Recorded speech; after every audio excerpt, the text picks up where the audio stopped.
Depois de mais de 20 dias de greve, servidores e professores da UFAL voltam às atividades e se reúnem hoje à tarde. A repórter Sabrina Scanoni tem mais informações para a gente ao vivo. Boa tarde para você, Sabrina. Esse encontro é para definir o calendário, não é isso? Boa tarde a todos, isso mesmo. A reunião está marcada para agora, às 2 da tarde, e vai definir esse calendário. Vamos saber mais informações com a presidente da Associação dos Docentes da UFAL, Ana Werner. Boa tarde, Ana. Essa definição de calendário não só para Maceió, mas para o interior também. Sim. É importante talvez pontuar um pouco os aspectos da greve, né, docente. Na verdade, é importante entender que houve todo um movimento que começou com os estudantes nas ocupações de escolas, institutos federais e universidades. Depois os técnicos aderiram, né, à greve e, por fim, os docentes da Universidade Federal de Alagoas, né? Então, tivemos aí desde o dia 28 de novembro até aqui a nossa greve. Já tem algo para adiantar em relação a esse calendário? Bom, a gente tentou, enquanto sindicato, preservar alguns critérios, né? Especialmente com o prejuízo mínimo para os estudantes, entendendo que essa causa é maior, né? Na verdade, a greve foi em defesa da universidade pública, da educação pública e contra a PEC e contra a reforma do ensino médio. Então, é uma luta que deve interessar a todos. Então, a gente tentou, na construção, junto com a Pró-Reitoria de Graduação, dessa proposta de calendário, tentou preservar esse menor prejuízo para os estudantes, mas também tentar unificar, em perspectiva, o calendário de Maceió com o do interior. Agora serão aulas extras para compensar? Sim. A gente precisa pensar, e foi o que a gente tentou arrumar no calendário, mais sábados letivos e uma carga horária que possa dar conta dos dias que ficaram parados, né? Aqui em Maceió a gente conseguiu, Maceió, Santana do Ipanema, a gente conseguiu concluir o semestre 2016.2, mas no interior, com as ocupações, a gente teve um pouco mais de tempo, né?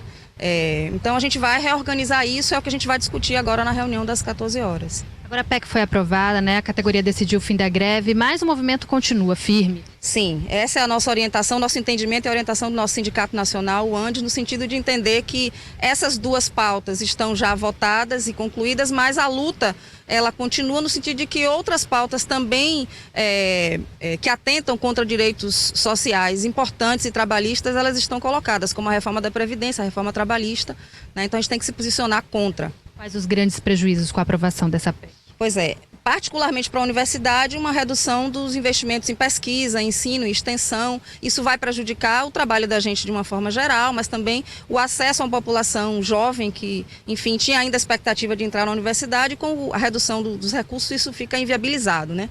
E a própria qualidade do trabalho que a gente desenvolve. Já hoje a situação da universidade não é boa, né? Sim, desde 2014 alguns cortes já vinham acontecendo e isso interfere, né, na manutenção da assistência estudantil, enfim, dos laboratórios, das salas de aula, né, do trabalho docente. Vocês esperam que um próximo governo reverta esse prazo aí de 20 anos, pelo menos, né?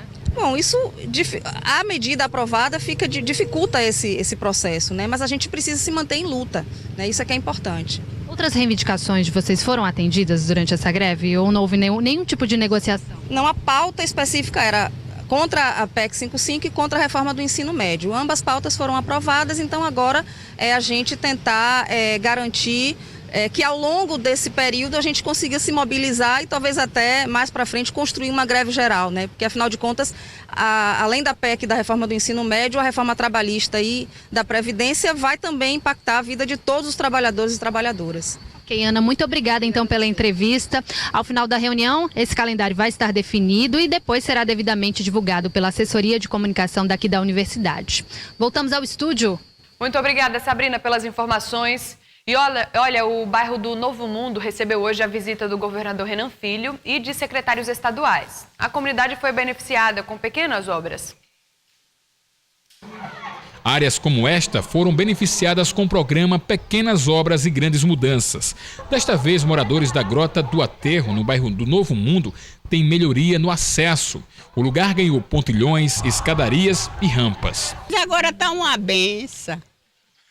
Tá maravilhoso. É bom assim, né? Poxa, a benção do céu. A Secretaria de Saúde do Estado também distribuiu óculos para crianças carentes. Elas escolheram entre 3 modelos. Hoje nós estamos fazendo a entrega e essas crianças não param só por aí, porque essas crianças vão ser acompanhadas ano a ano. Apesar do esgoto que corta a grota do aterro, atraindo insetos e contribuindo para a proliferação do mosquito Aedes aegypti, o governador garantiu que outras comunidades serão beneficiadas com o programa. Muitas vezes o cidadão precisa de uma pequena obra, mas que muda mesmo a vida dele. É isso que significa o Pequenas Obras, Grandes Mudanças. É fazer a obra que o cidadão precisa, é o governo sair à rua, o governador está próximo das pessoas. Os 23 mil índios em Alagoas vivem uma situação bem difícil. Há mais de 20 anos, as comunidades aguardam a demarcação de terra. Para entender um pouco mais sobre essa realidade, eu converso hoje com o diretor do Conselho Indigenista Missionário, o Jorge Vieira. Professor, muito boa tarde. Um prazer recebê-lo aqui no Jornal do Dia. Qual é a real situação das 12 tribos indígenas em Alagoas? Essas terras, elas foram ou não demarcadas? Boa tarde. Olha, eu tenho dito sempre em palestras e entrevistas, se a situação estava difícil no governo anterior, agora a perspectiva, infelizmente, é para pior. Por quê? Porque, pelo menos, o governo Lula, Dilma, nesse campo especificamente da demarcação de terra, deixou muito a desejar. Mas nas políticas públicas, sociais, os programas sociais, tiveram um impacto efetivamente de transformação da situação do cenário das comunidades indígenas. E a gente já sente que no campo da demarcação de terra, né, visto que não tem o espaço necessário para essas populações sobreviverem, a consequência, a gente já sabe o cenário que vem por aí, ou seja, a precarização do trabalho. Então, com certeza, muitos irão migrar em busca de trabalho para São Paulo, na zona canavieira, que inclusive está em crise, no caso especificamente de Alagoas, né? E nas outras áreas, por exemplo, de saúde, educação, que também o que visualiza, por exemplo, na área da saúde, a privatização da saúde, ou seja, a terceirização, transferir a responsabilidade da CESAI, que é o órgão responsável para terceiros assumirem a assistência da saúde. Especificamente com relação a essa questão da saúde, né? Com a extinção da FUNASA, foi criada aí uma nova política federal de saúde, mas os índios, eles continuam reclamando. Por quê? A questão essencial é esta. Por exemplo, você tem toda uma legislação, o Sistema Único de Saúde, e dentro do Sistema Único de Saúde tem o subsistema, e esse subsistema, ele tem uma lei federal que é conhecida como a Lei Arouca, que garante a essas populações indígenas uma assistência específica e diferenciada, como preconiza a Constituição Federal. O grande problema não é a legislação, né?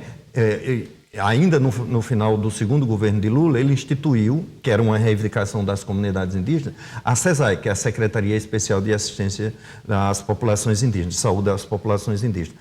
Agora, qual é o problema? É que, efetivamente, tanto desde o governo do Fernando Henrique Cardoso, quando o José Serra era o ministro da Saúde, que toda a perspectiva que tem um embate, um interesse muito grande dos setores da iniciativa privada, é que essa assistência de saúde seja terceirizada. Esse é aí onde mora o gargalo da questão da saúde indígena, por isso que os indígenas reivindicam, porque efetivamente você tem que ter uma saúde específica e diferenciada, e para isso tem que ter um corpo técnico, tem que ter funcionários efetivamente profissionais capacitados na área da saúde. É verdade que nós temos tribos aqui com índios portadores de AIDS, por exemplo? Tem sido dada assistência, como no programa mais geral. Agora, o grande problema é que as populações indígenas, e principalmente essas que têm, estão vulneráveis. Por exemplo, o caso de Joaquim Gomes, passa uma BR dentro da comunidade indígena, e ali você tem o processo de presença de não indígenas, de droga, de vários setores que perambulam permanentemente por aquela comunidade. Como outras, Cariri-Chocó, ontem mesmo eu estive reunido com a comunidade Cariri-Chocó, e nessa questão da demarcação de terra, que a Cariri-Chocó, só para você ter uma ideia, a população que está nos assistindo agora, desde 1934 que o povo Cariri-Chocó é reconhecido e até hoje não tem o seu território tradicionalmente demarcado, E como diz a Constituição no artigo 231 e no artigo 67 das disposições transitórias, que determinam um prazo de 5 anos após a promulgação da Constituição Federal, determina que o governo federal demarque os territórios indígenas. E esse prazo se venceu exatamente em 1993 e até hoje os indígenas estão lutando pela demarcação dos seus territórios.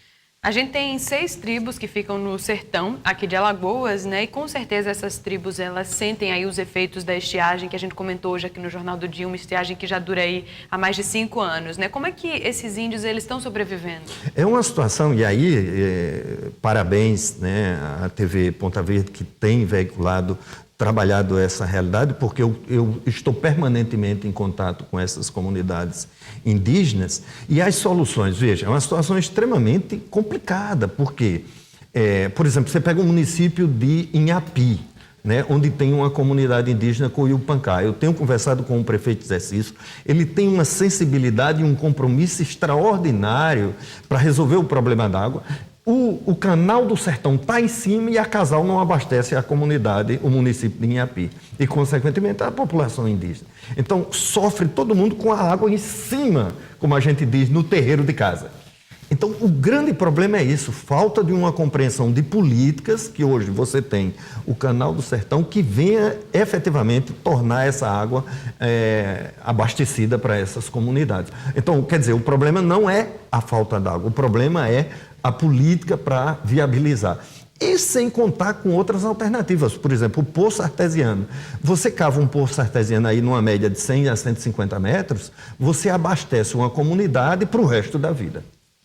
Diretor, agradeço muito a sua participação aqui no Jornal do Dia, os esclarecimentos, essa é uma discussão importante que a gente tem que levar adiante, com certeza.